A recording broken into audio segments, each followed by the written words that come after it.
Mga ka-express, ginulat na naman ang mundo. May bago na namang pag-asa ang Gilas Pilipinas at ito ay walang iba kundi si Renz Abando. Isa sa mga pinaka-explosive, pinaka-athletic at pinaka-exciting na basketball player ng bansa. Finally, may balitang nagpaparamdam na siya uli at posibleng bumalik sa Gilas. Simula pa noong FIBA World Cup, hindi matatawaran ang impact na naiwan ni Renz Abando. Sa bawat dunk, block at hustle play niya, ramdam mo ang puso at galing niya sa court. Kaya naman hindi nakapagtataka kung bakit sa bawat laro ng Gilas mula noon, isa lang ang sigaw ng mga fans, ipasok si Renz Abando. Pero mula nang si Coach Tim Cone ang humawak ng Gilas, tila nawala ang pangalan ni Renz sa rotation. At bakit nga ba?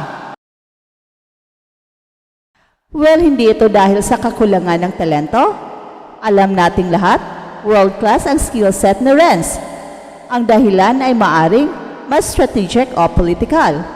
Hindi pa kasi siya affiliated sa PBA at sa totoo lang, may trend na tayong nakikita. Mas priority ni Coach Tim ang mga players under the PBA umbrella, lalo na kung galing sa SMC Group. Kaya naman mga ka-express, malaking bagay ang balitang posibleng magpa-draft na si Renz Abando sa PBA ngayong taon. At kung mangyayari ito, tiyak na mas tataas ang kanyang chance na mapasama muli sa Gilas Pilipinas. Tingnan na lang natin si RJ Abarrientos. Hindi pa man nagtagal sa PBA, pero agad nang nasama bilang practice player ng Gilas.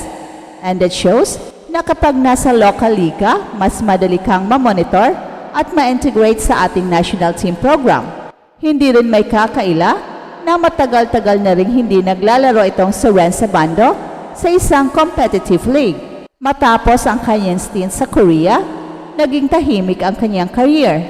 At eto ang delikado, baka tuluyan siyang malimutan o mawalan ng rhythm.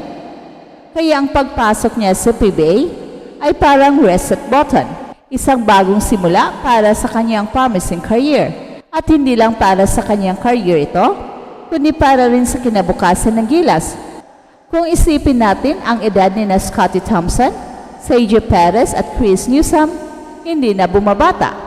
In 3 years' time, baka hindi na nila kayang makipagsabayan sa mga mas batang kalaban sa international level. That's why we need a fresh batch of young guns.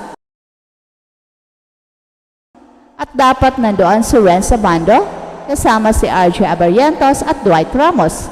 At kung sa SMC umbrella pa siya mapunta, much better, lalo na kung sa Barangay Ginebra. Alam naman natin mga ka-express na malakas ang influence ng Ginebra sa Gilas ngayon dahil kay Coach Tim Cone. At kung mapupunta si Renz sa Ginebra, edi parang automatic slot na yan para sa kanya sa national team.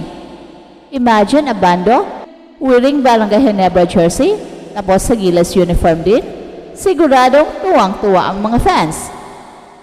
Isipin nyo rin mga ka-express, sina Renz Abando, Kai Soto, Dwight Ramos, RJ Abarrientos at Carl Tamayo sa iisang Gilas lineup sa mga susunod na taon. Ano pa ba ang hihilingin natin? Youth, talent at passion all in one team.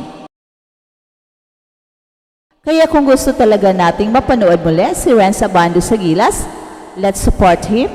Kung sakaling magpa-draft siya sa PBA, mas magiging madali para sa SBP na isama siya kung nasa radar siya ng local basketball scene. Ayaw rin nating maglaho itong si Renz Abando dahil isa siya sa pinaka-exciting player ng Pilipinas na kailangan ng Gilas in the future. Well, bata pa naman si Renz, and I can see him together with RJ Abarrientos as the future guards ng Gilas. Hindi na kasi bumabata sina Scottie, Sergio at Chris, kaya in 3 years' time ay siguradong bababa na ang kanilang mga laro. Pero ang paglalaro ni Renz Abando sa PBA ay pwedeng magbibigay sa kanya ng mas maagang panahon na mapasama siya sa Gilas, especially kung sa SMC umbrella siya maglalaro, much more kung sa Barangay Ginebra. Kung sa Ginebra maglaro si Abando ay siguradong pasok siya sa Gilas at ito ang hinihintay ng mga fans. Isa kasi si Renz sa pinakasikat na players ng Gilas kasama sina Kai Soto, Dwight Ramos at Scottie Thompson. At kung totoo ngang magpapadrop si Renz sa PBA ngayong taon, ito ay isang malaking hakbang, hindi lang para sa kanyang personal na career, kundi para rin sa kinabukasan ng Gilas Pilipinas.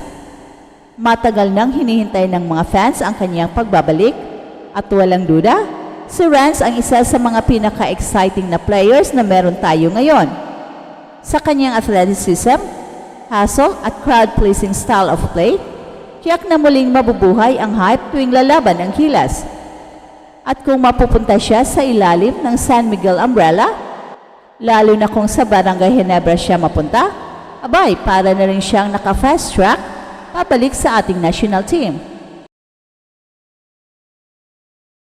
Alam nating lahat na malapit si Coach Timcon sa mga Ginebra players at kung nandoon si Renz, mas madali siyang maisama sa rotation ng Gilas. Hindi ito favoritism. Ito ay tungkol sa familiarity, chemistry at system fit. Pero higit sa lahat, ang mahalaga ay makabalik si Renz sa bando sa competitive basketball. Ilang buwan na rin siyang hindi aktibo at para sa isang batang player na may napakalaking potensyal, mahalagang manatiling game ready at visible. Kung sa PBA siya magpapakitang Gilas, mas madali rin sa SBP at coaching staff ng Gilas na i-monitor ang progress niya at performance. Tama lang din na maghanda na tayo para sa future ng Gilas. Hindi na bumabata ang core ng ating national team ngayon. Kaya ang pagdating muli ni Renz Sabando, RJ Abarrientos at iba pang young guns ay mahalagang parte sa transition ng Gilas para mapanatiling competitive sa international stage. At ang tanong ngayon ay simple, handa na ba si Renz Sabando sa susunod na yugto ng kanyang career? Kung oo, then let's say, bring it on. Dahil kung siya nga ang susunod na leader ng Gilas, edi panalo ang bayan.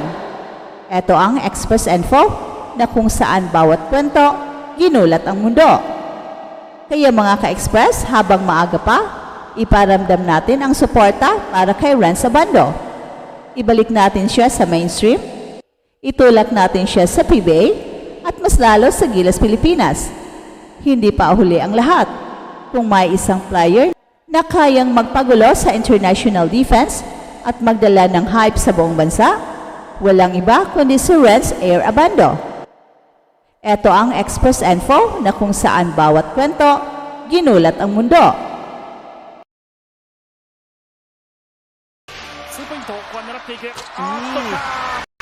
残り1分30秒、快速とこれは不利になりました。ダンクです。ここは2対1のマッチアップ、中、通った。そして、でも、自分で出していったんですが、素晴らしい。また2人だ。そしてまた蹴る。またハンマーの